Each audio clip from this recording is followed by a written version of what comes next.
अस्सलामुअलैकुम वरहमतुल्लाहि ताला वबरकातुहू। अज़ीज़ नाज़रीन, उम्मीद है कि आप लोग खैर व आफ़ियत से होंगे। अल्लाह करीम आप लोगों को शादो आबाद रखे। दोस्तों, मुसलमानों की तबाही और नौजवानों की तबाही के यूँ तो बहुत सारे जो हैं रास्ते हैं, मगर उनमें से एक ख़तरनाक रास्ता जो नौजवानों की तबाही और बर्बादी का है वो नशा है। आज इल्ला माशाअल्लाह चंद ही नौजवान माशरे के अंदर ऐसे पाए जाते हैं जो कि नशे से नफ़रत किया करते हैं, वरना अक्सर नौजवानों के अंदर ये लत पाई जाती है कि वो ना किसी तरीके से वो ज़रूर नशा करते हैं। कोई जो है बियर के नाम पर नशा कर रहा है, कोई शराब के नाम पर नशा कर रहा है, कोई तंबाकू खा रहा है, कोई गुटखा खा रहा है, कोई गगन खा रहा है। यानी अलग अलग तरीक़ों से जो है आज के नौजवान नशा करके अपनी ज़िंदगी को तबाह बर्बाद कर रहे हैं। कितने नौजवान तबाही की दहलीज़ पर खड़े हैं और कितने नौजवानों ने अपनी ज़िंदगी इस नशे की लत में गुजार कर उन्होंने अपने आप को तबाह बर्बाद कर लिया। दोस्तों, नशा एक ऐसी ख़तरनाक चीज़ है जो सिर्फ़ इंसान के जिस्म ही को नहीं गलाती है, बल्कि ये नशा इंसान की रूह को भी मुर्दा कर देता है। दोस्तों, जब इंसान नशा करने लगता है तो वो अपने आप को भूल जाता है। फिर वो ये नहीं देखता नशे की हालत में कि मेरे सामने मेरा बाप खड़ा है, या मेरे सामने मेरी माँ खड़ी है, या मेरे सामने मेरे उस्ताद खड़े हैं, या मेरे सामने मुझसे बड़ा कोई खड़ा है। जब इंसान नशे में होता है तो वो अपने आप को भूल जाता है और वो इस हद तक गुज़र जाता है कि वो बाज़ औक़ात अपने माँ बाप को पीटना शुरू करता है और अपने माँ बाप को गालियाँ देना शुरू कर देता है। शराब पी पी कर आजकल इतने नौजवान तबाह बर्बाद हो गए इस शराब में दोस्तों कि इतने घर तबाह बर्बाद हो गए कि जिसका अंदाज़ा भी नहीं लगाया जा सकता। जब शराबी इंसान बन जाता है तो अगर कोई अपनी बेटी का निकाह उस शराबी के साथ कर दे तो दोस्तों उस बेटी को पूरी ज़िंदगी अपनी गमों में और परेशानियों में और तकलीफ़ों में गुजारनी पड़ती है। एक शराबी की वजह से उसकी बीवी परेशान रहती है, एक शराबी की वजह से उसके माँ बाप उसके रिश्तेदार परेशान रहते हैं। क्या होता है, उसके बच्चे जब बड़े होते हैं शराबी के तो उसके बच्चों से कोई रिश्ता करने के लिए तैयार नहीं, उसकी बेटी का कोई रिश्ता देने के लिए तैयार नहीं। दोस्तों, जब शराबी शराब पीता है, अल्लाह के नबी सल्लल्लाहु अलैहि वसल्लम फरमाते हैं कि उसके दिल से ईमान खींच लिया जाता है। यानी उसके दिल में ईमान नहीं रहता जब कोई इंसान शराब पीता है। शराब एक ऐसी लत है जो इंसान की नस्ल को काट देती है, इंसान की नस्ल को तबाह कर दिया करती है। जब इंसान शराब पीता है तो वो जिस्मानी एतबार से कमज़ोर और लागर हो जाता है। उसके अंदर से मर्दानी सलाहियतें और ताकतों का ख़ात्मा होना शुरू हो जाता है। कुछ दिन के बाद ये शराबी इंसान जो है घर वालों पर वबाले जान बन जाता है और फिर घर वाले ये कहते हैं कि ये अगर पहले ही मर गया होता तो बेहतर था।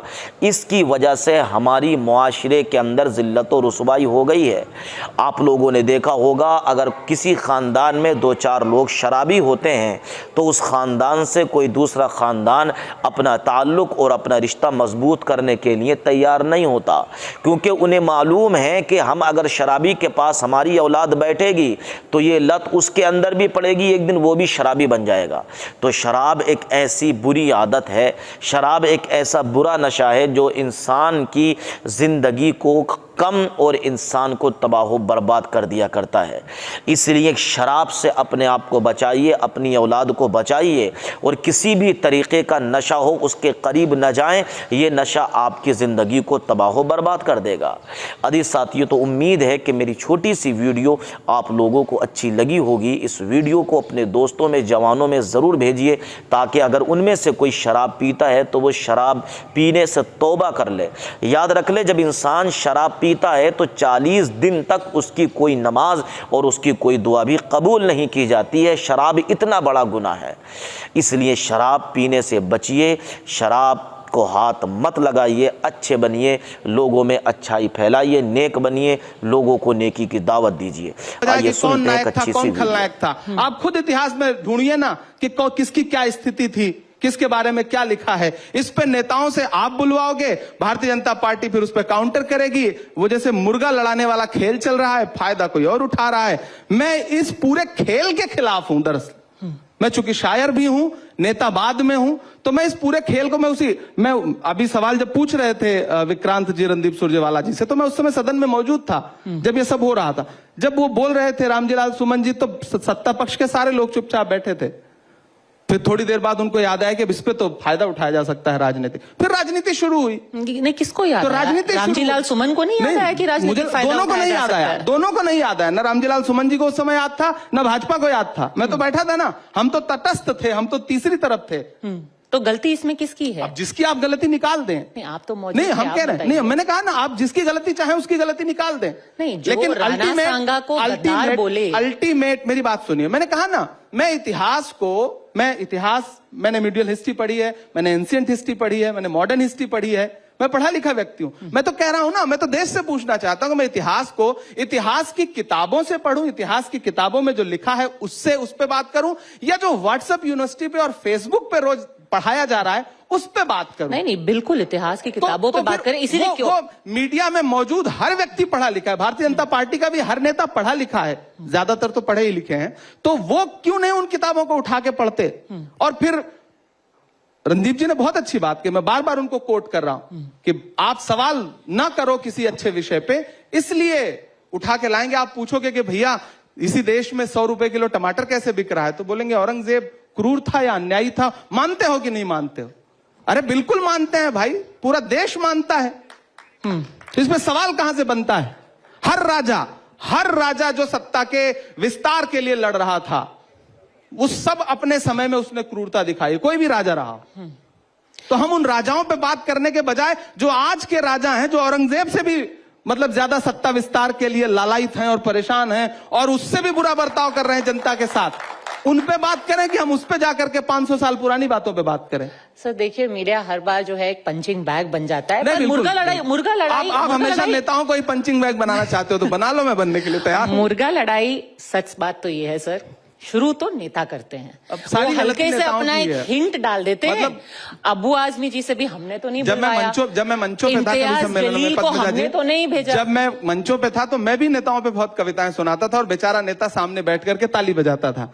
अब खुद नेता हूं तो मैं सुनने के लिए तैयार हूं, आप सुनाएं, मुझे कोई दिक्कत नहीं। मैं मानता हूं कि सारी गलती नेताओं की ही है, लेकिन नेताओं में भी आकर के रोकने का दायित्व तो किसका है? सत्ता आपको क्यों मिलती है? संघ से भी ये सवाल पूछा गया था, उन्होंने कहा था कि बार बार अपनी राजनीति के लिए औरंगजेब को क्यों याद किया जाता है? यही तो मैं पूछना चाहता हूं। दारा को भी याद कर सकते हैं। अच्छी बात आपने कही।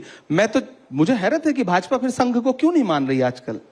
क्योंकि भाजपा के नेता पहले जिक्र नहीं करते क्या? नागपुर के अंदर औरंगजेब जिंदाबाद के नारे लगाए कह रहे हैं कि महाराष्ट्र में एक और जगह थी सर, पहली बात तो जहां किसी ने व्हाट्सएप स्टेटस डाल दिया औरंगजेब। आपके पास ऐसा कोई विजुअल है जिसमें जिंदाबाद के नारे लगाए जा रहा हूं? मुझे सुना दें। लड़कों ने मुझे सुना दें। मैं महाराष्ट्र से सांसद हूँ, निकलवा करके दिखाते हैं। मैं महाराष्ट्र से सांसद हूँ, नागपुर के अंदर मैं महाराष्ट्र से सांसद हूँ, मुझे उस पूरे घटनाक्रम की जानकारी है। मैं पूरी जिम्मेदारी से टीवी 9 पे कह रहा हूँ कि ऐसा कोई भी विजुअल, ऐसा कोई भी ऑडियो आप सुनवा दें। ठीक है, वहां पर नारे लगे हैं, ऑन कैमरा लगे। ये झूठी बात है, निरी झूठी बात है। मैं पूरी जिम्मेदारी से बात कह रहा हूं, कोई नहीं लगाता, कोई नहीं लगा सकता, किसी को इससे कोई लेना देना नहीं है। अगर आपके पास कोई वीडियो आया होगा तो वो भाजपा के आईटी सेल का डॉक्टर्ड वीडियो होगा, मैं जिम्मेदारी से कह रहा हूं। और अगर ऐसा हुआ है तो किसी एफआईआर में दर्ज हुआ है या नहीं? हाँ, उनके खिलाफ एफआईआर हुआ है। नहीं, एफआईआर में ये दर्ज हुई है चीज कि औरंगजेब के नारे लगे, औरंगजेब जिंदाबाद, कहां पे दर्ज हुई? और यही कहीं महाराष्ट्र में इस पे भी एफआईआर हुई है। और एक शख्स ने औरंगजेब को लेकर के व्हाट्सएप का अपना स्टेटस लगाया, उसको लेकर के तनाव हो गया, उस पे भी एफआईआर। जो कुछ भी हुआ उसके पीछे की पूरी कहानी ये है, जो मैंने वहां के लोगों से बात की, कि जब तक औरंगजेब का पुतला लेकर के या उनकी फोटो लेकर के जो विरोध प्रदर्शन किया जा रहा था, उससे किसी को कोई तकलीफ नहीं थी। कोई एक चादर मजार से उठा करके उसको लपेट करके जब उसको जलाया गया तो एक अफवाह ये फैली कि उस पर कुरान की आयतें लिखी हुई थी, अफवाह फैली। अब मैं यहां आता हूं, दिन भर विरोध प्रदर्शन चलता रहा, प्रोटेस्ट चलता रहा, पुलिस क्या कर रही थी, लॉ एंड ऑर्डर क्या कर रहा था? उन्होंने एफआईआर दर्ज की, एफआईआर 12:30 बजे एफआईआर दर्ज करने से जिम्मेदारी खत्म हो गई। आग लगी, दुकानें जली, घर जले, या फिर लोगों की गाड़ियां जली, वो शाम के 7:30 बजे लोग जख्मी हुए। तब तक दिन भर प्रशासन क्या कर रहा था? मुख्यमंत्री का गृह क्षेत्र है, किसका फेल्योर है? मुख्यमंत्री का फेल्योर नहीं है ये। इंटेलिजेंस ब्यूरो क्या कर रही थी? एलआईयू क्या कर रहा था? जिम्मेदारी कौन लेगा? इसकी भी जिम्मेदारी कांग्रेस पे डाल दी जाएगी या फिर इसकी जिम्मेदारी भाजपा लेगी आगे बढ़कर के? नहीं, उसकी जिम्मेदारी तो अधिकारियों को होनी चाहिए। अगर खुद मुख्यमंत्री जिस भाषा का इस्तेमाल लगातार कर रहे थे, भारतीय जनता पार्टी का एक मंत्री वहां पर जिस भाषा का इस्तेमाल करता है, नितेश राणे, अगर आप बताइए क्या वो संविधान को मानता है? शपथ उसने संविधान की ली है ना। और वो किसी धर्म विशेष के खिलाफ, किसी वर्ग विशेष के खिलाफ अगर मतलब बहुत ही अपशब्दों का प्रयोग करती हुई टिप्पणियां करता है तो पूरी भाजपा सो रही है, मुख्यमंत्री सो रहे हैं, प्रधानमंत्री जी सुनते नहीं है इन बातों को। और अगर सुनते हैं तो ऐसे लोगों पे लगाम क्यों नहीं लगाते हैं? ये जो पूरी राजनीति है, मतलब मैं तो कोशिश कर रहा हूं कि मैं तो किसी दिन आदरणीय प्रधानमंत्री जी से मिलकर कहूंगा कि आप कतर के अमीर को बुला करके गले लगाते हैं शेख तमीम को,